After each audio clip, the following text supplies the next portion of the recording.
영적 전쟁에서 승리하려면 이란 제목으로 하나님 말씀을 증거하도록 하겠습니다. 작년 10월 10일에 더불어숲교회가 첫 예배를 설립 예배로 드리면서 시작하였는데 꼭 1년이 되었습니다. 365일이 된 날이 오늘입니다. 1년 동안 하나님께서 인도해 주셨고 또 이후에도 인도하여 주실 줄로 믿습니다. 그날에도 비가 왔는데 오늘도 비가 오는 주일에 하나님 앞에 예배를 드리고 있습니다. 오늘은 성장 시리즈 6번째 시간으로 영적 전쟁에 대해서 한번 살펴보는 시간을 가지도록 하겠습니다. 전갈과 개구리에 대한 우화가 있습니다.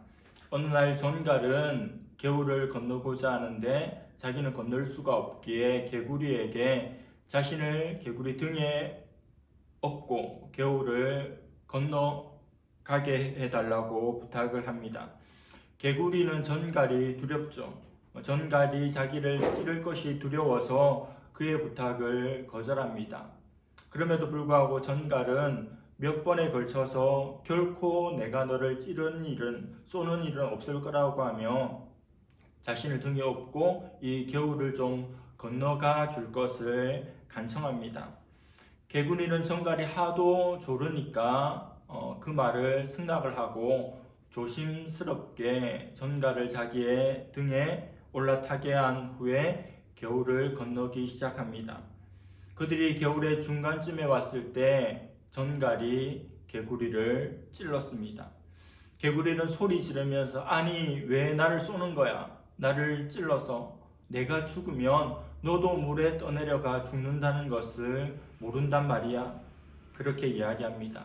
그러자 전갈이 이렇게 말합니다. 나도 알아. 하지만 찌르는 것은 나의 본성이야. 이렇게 말을 하였습니다. C.S. 루이스의 스크루테이프의 편지를 보면 영적 존재에 대한 사람들의 두 가지의 극단적인 반응을 소개합니다. 한 가지 반응은 무슨 일이 생기든지 다 영적인 것과 결부시켜서 그것을 해석하는 태도입니다. 또 다른 극단적인 한 해는 무슨 일이 있더라도 영적인 의미라고는 전혀 조금도 부여하지 않는 이 두 극단의 태도가 있다고 C.S. 루이스가 그 책의 서두에서 이야기합니다. 무슨 일만 일어나면 음란의 귀신이 붙었다. 분열의 귀신 때문이다. 돈의 마귀짓이다. 이렇게 말하는 것이 전자예입니다. 그리고 하나님을 떠나고 신앙을 떠나고 교회를 떠나고 어둠 가운데 악하게 살아가면서도 영적인 의미는 전혀 부여하지 않고 생각지도 않는 것이 후자의 예입니다. 우리는 하나님을 섬기고 있습니다. 하나님을 믿고 있습니다. 하나님이 계시죠. 하나님이 계시듯이 사탄도 있고 귀신도 있습니다. 아니 요즘 같은 21세기에 무슨 그런 이야기를 하느냐.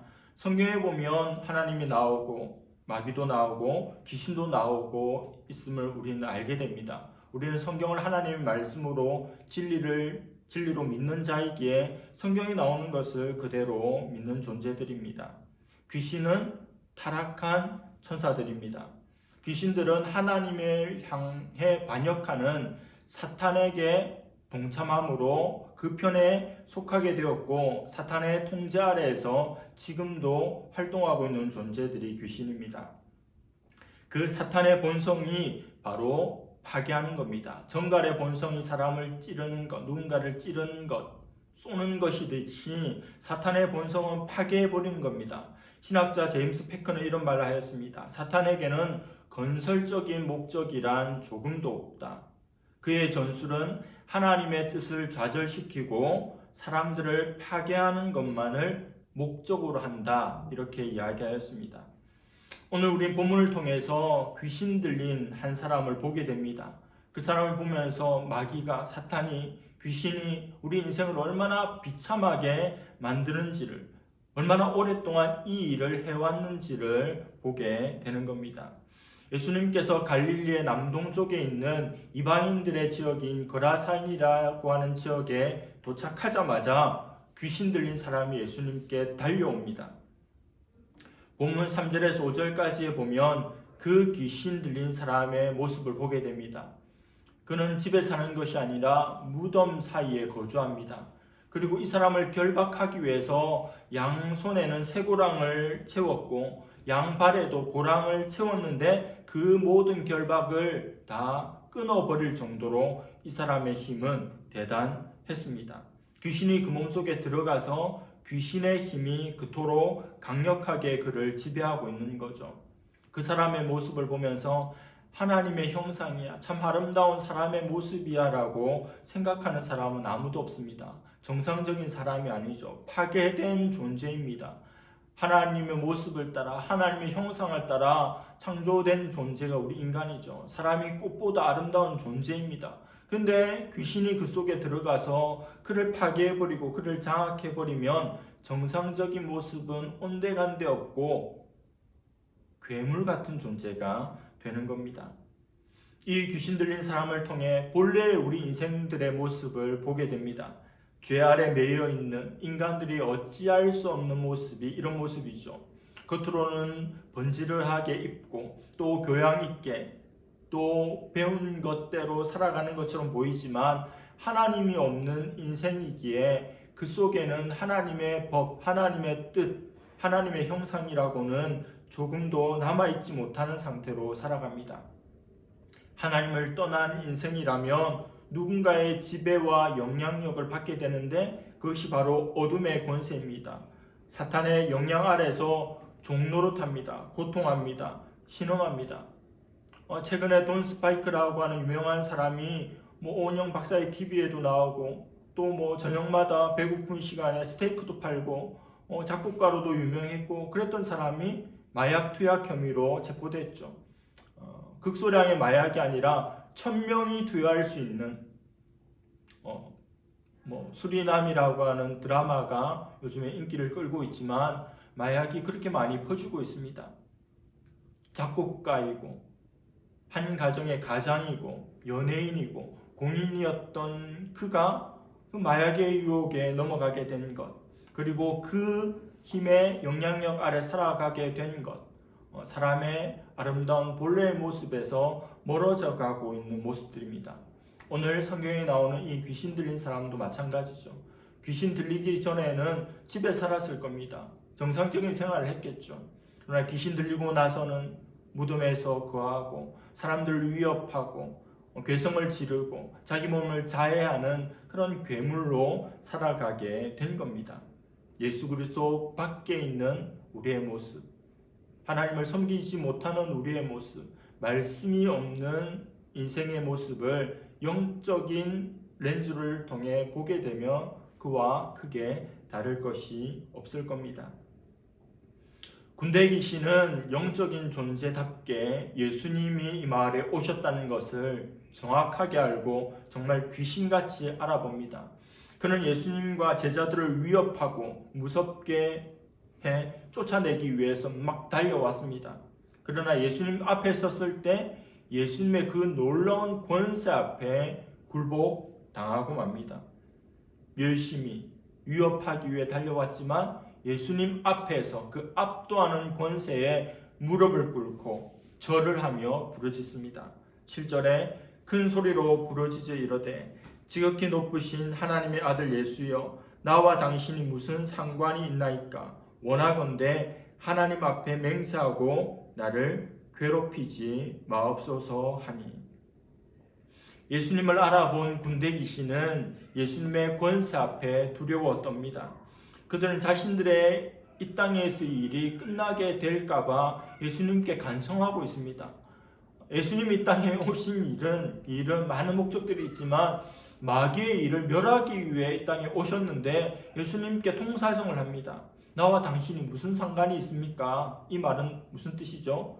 저는 당신 예수님과 아무 상관이 없습니다. 예수님 할 일을 하십시오. 저는 제가 할 일을 하겠습니다. 이 속에서 계속 이런 일을 하겠으니 날 좀 가만 내버려 두십시오 라는 하소연입니다. 군대 귀신이라는 이름에 걸맞지 않는 가련한 모습을 예수님 앞에 보이고 있습니다. 예수님은 이 귀신에게 내 이름이 무엇이냐고 질문하십니다. 정확한 이름을 묻는 것은 상대의 정체를 밝히는 것이고 싸움의 선결 요건이 되는 겁니다. 마귀는 거짓의 압이거든요. 끊임없이 자기를 속이는 존재입니다.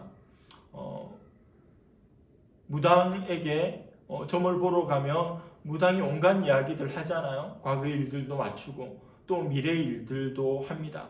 과거의 일들을 맞추는 것은 누가 가르쳐 주는 거죠? 그 속에 있는 그가 섬기고 있는 영이 이 사람에게 일어난 과거의 일을 알고 있기에 가르쳐 주는 겁니다. 이미 일어난 일을. 저도 여러분들의 과거를 말해줄 수 있어요. 그러나 과거를 안다고 미래를 알 수 있는 건 아닙니다. 사람들이 그것에 쏘가 무당을 찾아가는 거죠. 과거를 정말 쪽집게처럼 알아맞추고 현재도 알아맞추니까 미래도 알 거라고 생각합니다. 그러나 미래는 하나님만 아는 영역이에요. 과거를 안다고 미래를 아는 것이 아닌데 과거를 잘 맞추니까 미래도 알려달라고 합니다. 어느 학교로 가야 될지, 누구와 결혼해야 될지, 어느 지역으로 가야 될지. 근데 마귀는요, 거짓의 아비입니다. 끝까지 거짓말하는 존재입니다. 그 마귀의 정체를 밝히는 예수님의 첫마디, 내 이름이 무엇이냐? 사람 속에 들어있는 귀신을 축출하는 것을 소재로 한 영화가 있습니다. 검은 사제들이라고 하는 영화인데요. 영화에 보면 사제로 김윤석 씨와 강동원 씨가 나옵니다.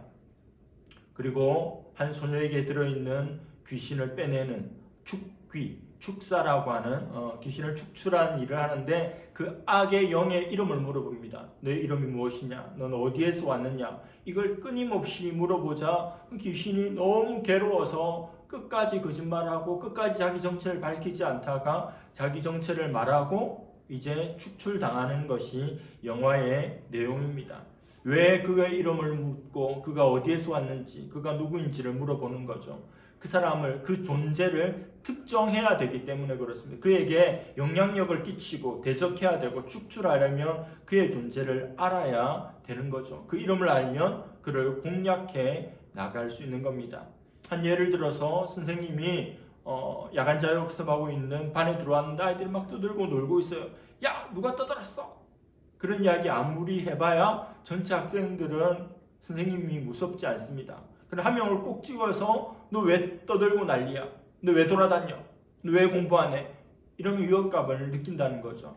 정확하게 그 존재를 향하는 예수님의 질문입니다. 그러자 귀신은 자기를 숨기지 못하죠. 예수님이 전지하시다. 모든 걸 알고 계시다는 걸 알고 있습니다. 저는 군대 귀신입니다. 이렇게 이야기합니다. 당시 한 군단은 한 6천 명 정도 되는 군사로 이루어졌습니다.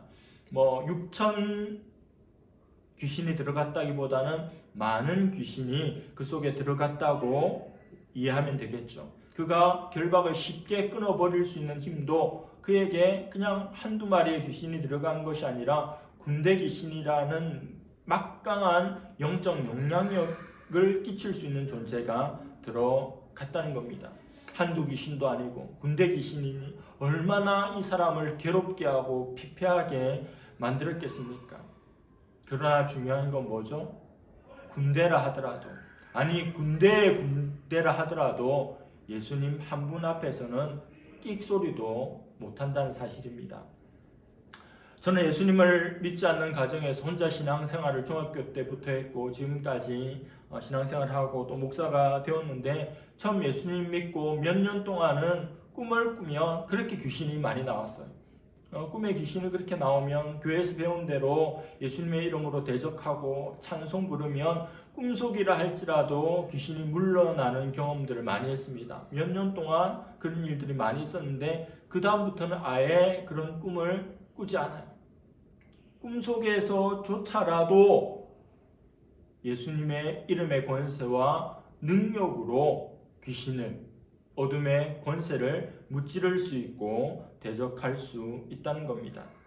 그들이 군대라 할지라도 하나님 앞에서 벌벌 떠는 피조물에 불과한데 거짓의 아비인지라 하나님 정도 되는 것처럼 자기를 꾸미는 존재입니다. 예수님은 이 귀신 들린 사람을 불쌍히 여기십니다.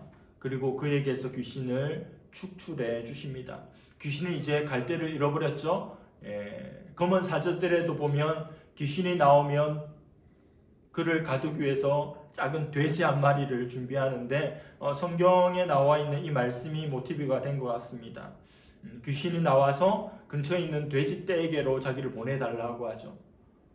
영화에서는 그냥 하나의 귀신이니까 작은 새끼 돼지 한 마리로 들어가면 되지만 이 많은 군대 귀신이 들어가려면 돼지 떼가 필요한 것 같습니다. 그렇게 요구하니 그래 돼지 떼에게로 들어가라고 해서 귀신이 그 사람에게서 나오고 돼지 떼에게로 들어가고 돼지 떼가 바다를 향해 비탈로 내리달아 다 몰사하는 일이 일어납니다. 귀신이 나가고 이 사람은 정상적인 사람이 되었습니다. 즉시 그렇게 됐어요. 옷도 입게 됐습니다. 다 벗고 있는 자기를 보면서 아이 부끄러워, 왜 이러고 있지? 내가 지금 뭐 하고 있는 거야? 정신도 온전해집니다. 그리고 예수님 앞에 앉게 되었고 예수님 말씀도 듣게 됩니다. 예수님께서 귀신을 축출해 주신 것을 알죠. 예수님께서 이 사람에게 말합니다. 네가 경험한 일, 오늘 내가 행했던 일을 사람들에게 알리라고 말씀합니다. 예수님을 알리는 임무를, 사명을 주신 거죠.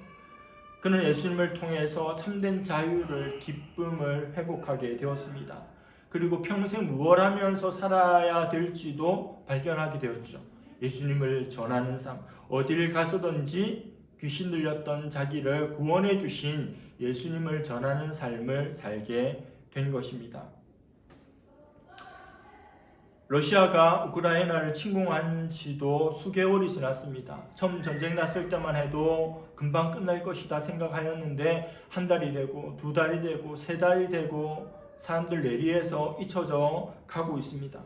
전쟁은 언제나 힘든 일이지만 이제 겨울이 오면 얼마나 더 힘든지 모릅니다. 성경에도 환난의 날이 겨울에 오지 않도록 기도하라고 이야기하고 있는데 겨울이 다가오고 있습니다.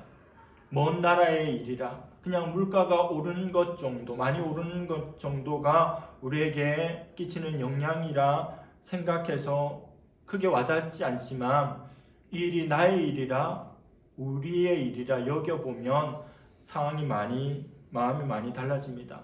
전쟁은 너무도 끔찍하고 잔인하고 비참한 일입니다. 생명을, 재산을, 삶의 터전을 송두리째 잃어버리는 것입니다. 그야말로 지옥 속에서 살아가는 삶이 전쟁 속에서의 삶입니다. 이 고통스러운 전쟁이 속히 끝나기를 바랍니다.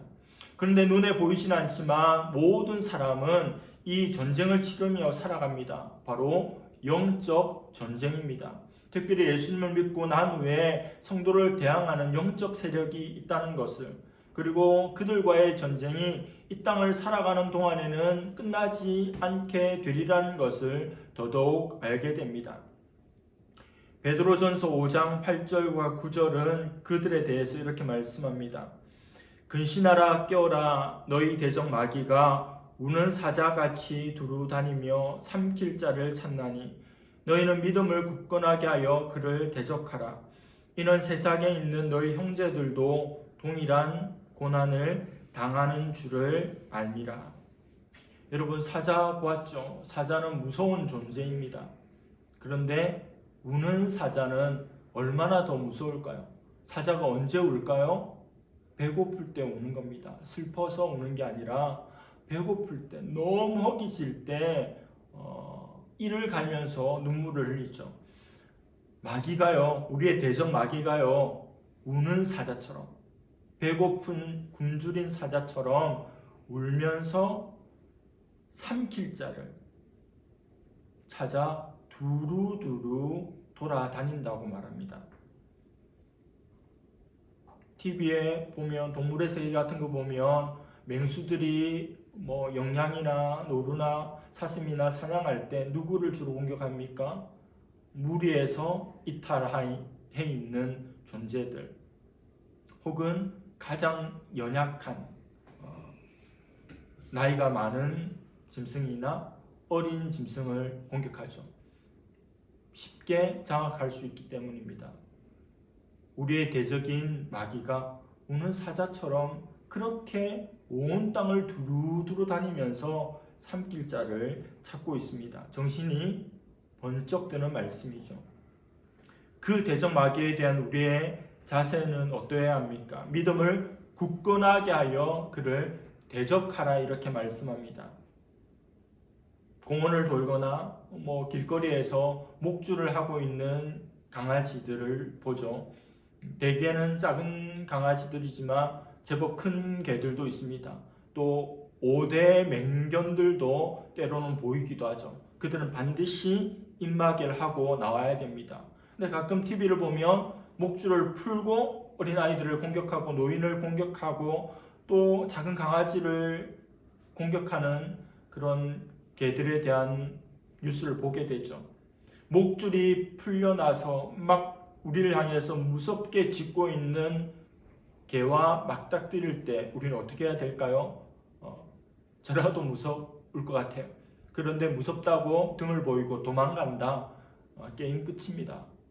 반드시 달려와서 뒤에서 우리를 공격하고 무방비로 당하게 됩니다. 으르렁거리고 우리를 향해 공격한다고 할 때 무섭지만 눈을 노려보면서 우리도 할 수 있으면 짖으면서 이렇게 대적해야지 그나마 깨갱하면서 물러갈 수 있지, 도망가 버리면 우리는 이길 수가 없는 거예요. 영적인 전투에서도 마찬가지입니다. 믿음으로 대적하라고 말씀하지 피하거나 도망하라고 말씀하지 않습니다. 에베소서 6장을 보면 그리스도인의 싸움이 누구와의 싸움인지를 밝힙니다. 또 그 싸움을 이기기 위해서 우리가 무엇을 해야 할지도 말씀합니다. 12절 에베소서 6장 12절 말씀입니다. 우리의 씨름은 혈과 육을 상대하는 것이 아니요 통치자들과 권세들과 이 어둠의 세상 주관자들과 하늘에 있는 악의 영들을 상대함이라. 우리의 씨름, 여기서 말하는 씨름은 오늘날의 강호동 이만기가 하는 씨름이 아닙니다. 두 명의 사람이 서로를 쓰러뜨리고 그 사람을 죽게 하기까지 싸워야 되는 싸움을 씨름으로 표현하고 있습니다. 시간 제한도 없고 어떤 방식으로라도 반드시 이겨야 되는 그 싸움을 말하는 거죠. 근데 문제는 내가 목숨을 걸고 싸워 이겨야 할 대상이 혈과 육을 가진 우리처럼 피가 있고 살이 있는 존재가 아니란 점입니다. 눈에 보이지 않는 영적인 세력과 이런 처절한 싸움을 싸워야 한다는 거죠. 눈에 보이지도 않는데. 그들은 어떤 존재들입니까? 통치자들과 권세자들이에요. 그는 중립적인 존재들입니다. 대통령, 장관, 국회의원, 위정자들, 또 권세자들, 경제 권세들, 정치 권세들, 이런 사람들에게 영향을 미쳐서 악한 영이 역사하도록 하는 히틀러라든지 독재자라든지 이런 사람들 마음에 역사하는 거예요. 그리고 우리 기독교가 하고 있는 차별금지법 반대라든지 그런 것들이 예입니다. 그리고 어둠의 세상 주관자들, 이 세상을 주관하는데 어둠의 영역을 주관하는 거예요. 범죄, 전쟁, 분열, 파괴, 이런 것들을 사람들 마음 가운데 일으키는 존재들, 그리고 하늘에 있는 악한 영들이 우리가 싸워야 할 대상입니다. 어떻습니까? 만만한가요? 만만치가 않아요. 설명만 들어도 기가 꺾입니다. 통치자들, 권세자들, 이 어둠의 세상 주관자들, 하늘에 있는 악한 영들. 그런데 그들과의 싸움에서 우리가 해야 할 일을 그 다음 성경은 말씀합니다. 바로 전신무장을 하는 겁니다. 13절에 그러므로 하나님의 전신갑주를 취하라. 이런 악한 날에 너희가 능히 대적하고 모든 일을 행한 후에 서기 위함이라. 하나님의 전신갑주는 당시에 로마 군인을 염두에 두고 표현한 말입니다. 바울이 로마의 군인이 어떻게 무장했나를 보면서 저렇게 완전 무장해야 되는구나. 오늘 우리 군대로 치면 완전 무장을 한 모습을 설명합니다. 어떤 내용들입니까? 14절은 그런즉 서서 진리로 너희 허리띠를 띠고 의의 호심경을 붙이고 진리의 허리띠를 하라는 겁니다. 진리는 기독교의 기본적인 진리죠. 이걸 잘 배워서 사단의 공격으로부터 자기를 지키라는 겁니다. 허리띠를 해야지 힘을 쓸 수 있고 다른 무장들도 시작할 수 있으니까 진리의 허리띠를 하고, 의의 호심경은 심장을 보호하는, 가슴을 보호하는 도구입니다. 의라고 하는 것은 하나님과의 바른 관계입니다. 하나님과의 좋은 관계를 잘 맺어가고 있을 때 적의 치명적인 공격으로부터 나를 지킬 수가 있는 것이죠. 15절은 평안의 복음이 준비한 것으로 신을 신고 이렇게 말씀합니다. 신은 자격을 의미합니다. 당시 노예들은 신을 신을 수가 없었습니다. 신을 신을 수 있는 존재는 자유인들입니다. 노예로 전쟁에 나가는 사람이 아니라 자유인으로 내가 전쟁하겠습니다. 스스로 자원하여서 전투에 임하는 병사가 신을 신을 수가 있죠.